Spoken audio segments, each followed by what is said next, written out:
खुलुमबाय बे समाव बडलेण्ड इंखं टेलिभिजननि स्टुडिय'आव आं मिथिका नार्जारी दिनै फुंबिलिनि गाहाय रादाबफ्राव दङ। जफादंआव हाग्रानि मैदेरा न' बां सिफायनानै गोबां सिलिंखार खालामलांदों। सिलचराव आयेन बेरेखा 48,000 बथल कफ सिराप हमदों। फाइनाल डेलिमिटेशन 2023 खौ लानानै बर'नि मोनसेबो आफादफोरा गोजोनाखै। बिटिआर गोरोबथानि दफाफोरखौ थाबैनो मावफुंनो सोरखारखौ खावलायदों बारग' एनडिएफबिआ। चिराङाव फेहोग्रा मुवानि सायाव मोनसे गोजौ थाखोनि मेल खुंदों। बिजनीआव बुहुमनां मैदेर सान खुंदों हाग्रा बिफाना। नेपालआ भारतनो थोजासे टमेट' दैथायहरनो थियारि। दानिया फैदोनि आबुं रादाबाव।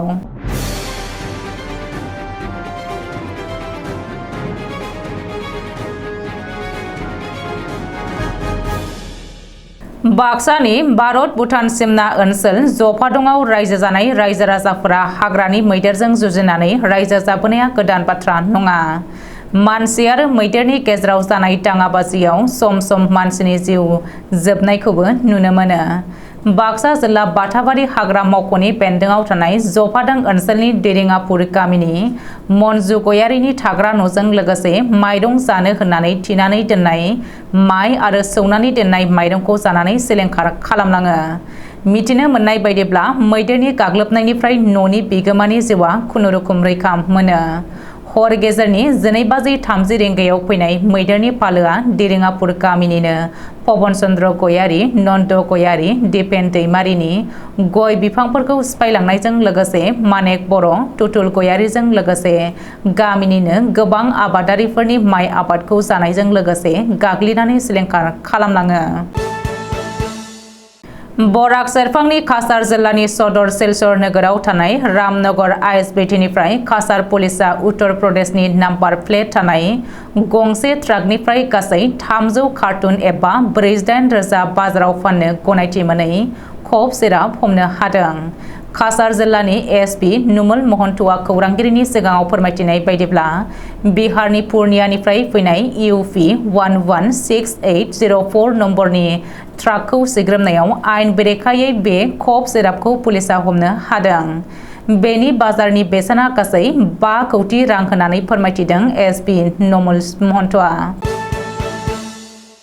आसाम एसेम्बलि आरो लक सभानि बियाब दाफामनाय एबा डेलिमिटेशन 2023 नि फाइनाल फारिलाइया 11 आगस्ट 2023 शुक्रबारखालि भारतनि बिसायख'थि आय'गजों फोसावजाबाय। नाथाय बे फोसावजानाय फाइनाल डेलिमिटेशननि रिपर्टआ बर' हारिनि थाखाय गोजोनथाव नङा। मानो होनोब्ला थांनाय 20 जुन 2023 आव ओंखारनाय ड्राफ्ट डेलिमिटेशनानो बेनो बे ओंखारफिनदों। गासै मोन 19 एसेम्बलि बियाबनि मुंखौ सोलाय-सोल' खालामनायजों लोगोसे बिटिआर ओनसोलनि गबर्धना एसेम्बलि बियाबनि जायगायाव मानास आरो सिगांनि लक सभा बियाबनि दरंनि जायगायाव दरं अदालगुरिनि मुङा सोलायजादों। नाथाय बिटिआरनि मोन 6 एसेम्बलि बियाबखौल' सरजाबनानै अदालगुरि लक सभा बियाब जानांगौ होननानै बर' माहारियारि आफादफोरा गोख्रों दाबि होसेयावबो बिसायख'थि आय'गआ खेरखेरायाजासे सिगांनि बायदियैनो फोसावफिनदों। बेनिखायनो बर'नि माहारियारि आफादफोर फारियै बनसु, बर' रेबग्रा जथुम, बिजेएसएम, बर' सेनियर सिटिजेन फराम, एबसु आरो गुबुन गुबुन आफादफोरा सोंखारिदों बे डेलिमिटेशननि फाइनाल रिपर्टखौ। ओजोंहाय नोजोर होनो गोनांथि बिटिआर ओनसोलाव गासै मोन 6 एसेम्बलि बियाबा बै समनि बिटिएडिआवनो एसटि रिजार्भ महरै दंखायोमोन। गोदान एसटि रिजार्भ एसेम्बलि बियाबफोरा जादों फारियै क'क्राझार, दतमा, सिडली, बाक्सा, तामुलपुर आरो अदालगुरि। बर'नि थामथि गोरोबथा बिटिआरआ थांनाय 2020 मायथाइनि 27 जानुवारियाव भारत सरकार, आसाम सरकार, एनडिएफबि, एबसु आरो इउबिपिअनि गेजेराव जानानै थांदोंमोन। गोरोबथा बायदियै सरकारा मोनफ्रोमबो दफाखौनो मावफुंनो खोथा होदोंमोन। बेखौनो लानानै समजों गोरोबथाखौ मावफुंनो हायैखौ नोजोर बोनानै बाक्सा जिल्लानि सिङाव थानाय बारग' बिगिरायारि एनडिएफबिफोरा बरमायाव मोनसे खौरां मेल खुङो। बे खौरां मेलनि गेजेरजों बिथांमोना भारत सरकारा आसाम सरकार बिटिआर सरकारखौ गोरोबथायाव होनाय बायदि सोमावसारनाय समाव जायफोर बिग्रायारिफोरा जेल जानांदोंमोन बिथांमोनखौ थाबैनो दिहुनना होनो दाबि दैखाङो। लोगोसे जायफोर बिग्रायारिफोरा सोमावसारनाय समाव गावनि जिउखौ बावलांबाय बिथांमोननि मुङै 5 लाख राङारि अनसुंथाइ होनो गोनांखौ होनो खावलायनायजों लोगोसे साफ्रोमबो बारग' बिग्रायारिफोरनो गोरोबथा बायदियै 4 लाख राङै होनो गोनां रांखौ आद्रा थालांनाय केडारफोरनो राङारि अनसुंथाइ आरो आसाम सरकारा साफ्रोमबो केडारनो 2 लाख रां होनो गोनांखौ थाबैनो होनोबो खावलायो। लोगोसे बिथांमोना गासैबो बारग' बिग्रायारि एनडिएफबिफोरनो थांना थानायनि राहाखौ खालामनानै होनोबो खौरां मेलनि गेजेरजों खावलायहरनायखौ नुनो मोनो। लोगोसे बिथांमोना फैगौ 2024 इं मायथाइनि लकसभा बिसायख'थिनि सिगाङाव बिटिआर गोरोबथानि दफाफोरखौ मावफुंनोबो खावलायहरनायखौ नुनो मोनो।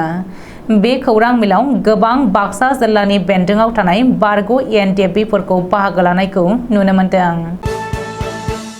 चिरां जिल्लानि सदर काजलगावआव थानाय एसपि मावख'नि कनफारेन्स हलाव फेहोग्रा मुवा होबथानायनि सायाव मोनसे गोजौ थाखोनि सावरायमेल खुंदों। बे सावरायनाय मेलखौ आइजिपि चैतराज हाजरिकाया दैदेनदोंमोन। लोगोसेनो चिरां जिल्लानि एसपि प्राणजित बरा, एएसपि डक्टर रश्मि रेखा शर्मा, आसाम रायजोआरि टबाक्को कन्ट्रल बिफाननि कोअर्डिनेटर हेरेम्ब भट्टाचार्य आरो सावस्रि बिफाननि डक्टर सत्यजित दास, डक्टर राजकुमार दास, डक्टर दीप पांडे आरो गोबां लोब्बायारि मावख'गिरि आरो साबअर्डिनेटफोरा बाहागो लादोंमोन। चिरां जिल्लानि बिजनीआव बुहुमनां मैदेर सान खुंदों हाग्रा बिफाना। बिजनी महकुमा बेंखोनाव मानास हाग्रामानि पानबारि रेन्जनि बेन्दोङाव थानाय रानी गाथोनाव गासै मा 25 मैदेरखौ दैयाव थुखैनानै मोनसे पेरेड हाबाफारिबो लानाय जायो। मख'नो गोनांदि मैयानि सानावनो दुलाराय बुहुमाव मैदेरनि सान फालिनाय जायो। बेनिखायनो पानबारि रेन्जनि हाग्रा बिफाना मैदेर फुजिनाय एबा मैदेरनि फुजा हाबाफारि लादों रानी गाथोन मुंनि पिकनिक स्पटआव। आथिखालाव टमेट'नि आंखाला भारत नाङैनो बांनायनिफ्राय बांलांगासिनो दङ। सना बायदि बेसेन होनानै बायनांगौ जादों टमेट'खौ।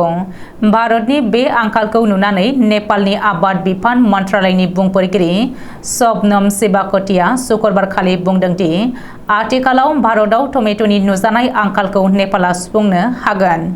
बेनिखायनो बाङाय बेसेनावनो नेपाला भारतनो टमेट' दैथायहरनो थियारि दङ। अदेबानि भारतनिफ्राय मावख'आरि बायदियै रावबो जेबो बुंथ'वाखै आरो बे बिथिङाव भारतआ मा राहा लायो बेखौ नोजोर होनो गोनांथि दङ। दिनै फुंबिलिनि रादाबा एसेनोसै। गोजोन्थों।